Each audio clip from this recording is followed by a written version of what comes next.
लंबे इंतजार के बाद ज्योतिरादित्य सिंधिया को मोदी मंत्रिमंडल में शामिल कर लिया गया है, जहां उन्हें नागरिक उड्डयन मंत्रालय की जिम्मेदारी सौंपी गई है। वहीं सिंधिया के केंद्रीय मंत्री बनने पर एमपी न्यूज के साथ एक्सक्लूसिव बातचीत में बीजेपी नेता दीपक राजपूत ने उन्हें शुभकामनाएं देते हुए क्या कुछ कहा, जरा आप खुद ही सुनिए। आखिर लंबे इंतजार के बाद ज्योतिरादित्य सिंधिया को केंद्र में मंत्रालय की जिम्मेदारी सौंप दी गई। उनको सिविल एविएशन मिनिस्ट्री से ही संतुष्ट होना पड़ा। इसी मसले पर बातचीत करने के लिए हमारे साथ मौजूद हैं बीजेपी के दिग्गज नेता दीपक राजपूत जी। राजपूत जी, क्या लगता है आपको ज्योतिरादित्य सिंधिया को अब सिविल एविएशन मिनिस्ट्री सौंपी गई है, ऐसे में क्या मध्य प्रदेश का कद अब केंद्र स्तर पर और बढ़ेगा? निश्चित तौर पे आदरणीय हमारे देश के यशस्वी प्रधानमंत्री नरेंद्र मोदी जी और नड्डा जी ने जो जवाबदारी मध्य प्रदेश को जो दी है, निश्चित तौर पे मध्य प्रदेश का कद बढ़ा है। और जिन लोगों को मंत्री बनाया है, आज हमारे वीरेंद्र खटीक साहब हैं और हम सबके आदर्श ज्योतिरादित्य सिंधिया जी हैं। तो निश्चित तौर पे मध्य प्रदेश की लड़ाई केंद्र में जो उनका दायित्व है सिंधिया जी का, वो अच्छी तरह से निर्वाह करेंगे और हम सब बहुत खुश हैं। और मैं आदरणीय प्रधानमंत्री जी का, नड्डा जी का और गृह मंत्री जी का आभार और शिवराज सिंह जी का, सभी का, पार्टी का आभार भी मानना चाहता हूं कि क्योंकि हम लोग बहुत पहले से सिंधिया जी की मिनिस्ट्री का इंतजार कर रहे थे। ज्योतिरादित्य सिंधिया के साथ साथ 22 विधायकों ने भी कांग्रेस से इस्तीफा दिया था। ऐसे में अब जब उनको सिविल एविएशन मिनिस्ट्री मिली है, तो क्या लगता है आपको इस ताजपोशी के बाद उनके समर्थकों का सपना पूरा हुआ है?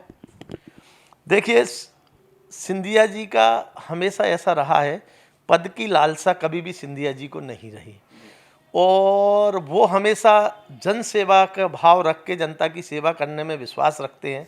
लेकिन जनता की सेवा करने के लिए किसी भी पोर्टफोलियो की आवश्यकता होती है पार्टी के संगठन में और सरकार में, जो सिंधिया जी को मंत्री बना के भारतीय जनता पार्टी ने पूरी की है और उसका वो अच्छे से निर्वाह करेंगे और हम लोग सब खुश हैं। शुरुआत में रेल मंत्रालय या शिक्षा मंत्रालय मिलने के कयास लगाए जा रहे थे सिंधिया जी को, परंतु अंत में उनको नागरिक उड्डयन मंत्री से ही संतुष्ट होना पड़ा।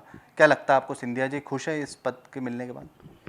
देखिए, सिंधिया परिवार हमेशा चुनौतियों को स्वीकार करता है और आज से 30 साल पहले 91 में हमारे आदर्श कैलाशवासी माधवराव सिंधिया जी भी इस मिनिस्ट्री में उनने भी ये मंत्री पद संभाला था और आज वो ही मंत्रालय हमारे आदरणीय ज्योतिरादित्य सिंधिया जी को मिला है।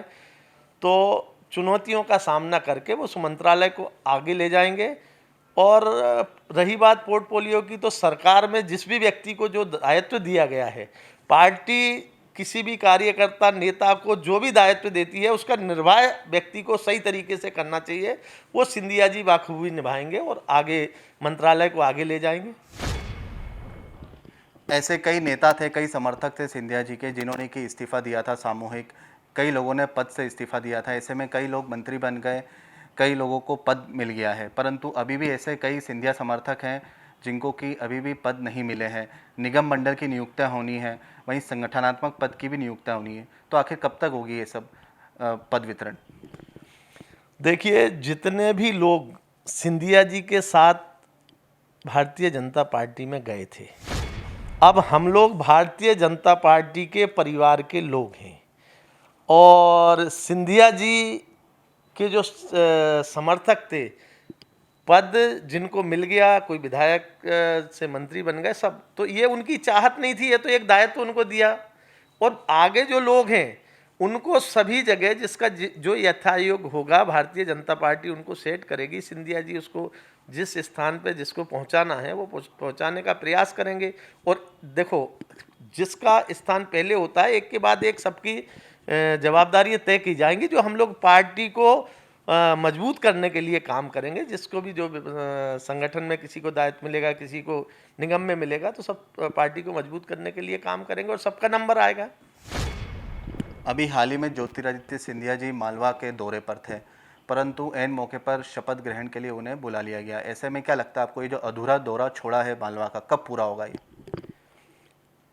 देखिए, अब ये दौरा खुशी के साथ पूरा होगा। आज सिंधिया जी का जो मालवा, मंदसौर, नीमच और सब जगह का जो दौरा चल रहा था, जब दिल्ली से फ़ोन आया तो उनको जाना पड़ा।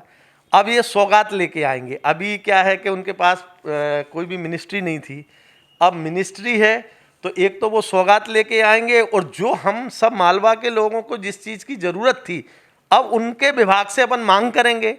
अब महाराज आएंगे तो उनसे मांग करेंगे कि इंदौर में एयरपोर्ट को और अधिक ऊंचाइयों पे ले जाए, और मध्य प्रदेश में जहां जो नए एयरपोर्ट डेवलप करना है, और जिस भी उनके विभाग में जो भी अपन सौगात सिंधिया जी से ले सकते हैं, उसको अपन मांग करेंगे, और महाराज स्वयं भी आएंगे तो सौगात दे के जाएंगे। जी हाँ, निश्चित तौर पर तो ये थे बीजेपी के दिग्गज नेता दीपक राजपूत जी, जिनका साफ तौर पर मानना है कि ज्योतिरादित्य सिंधिया जी को सिविल एविएशन मिनिस्टर मिलने के बाद अब जो मध्य प्रदेश का दबदबा है वो लगातार केंद्र में बढ़ेगा, और अब मध्य प्रदेश की ऐसी कई योजनाएं हैं जो कि पूरी होगी। कैमरा पर्सन अरुण यादव के साथ युवराज सिंह पुरावत की रिपोर्ट, MP न्यूज़, इंदौर।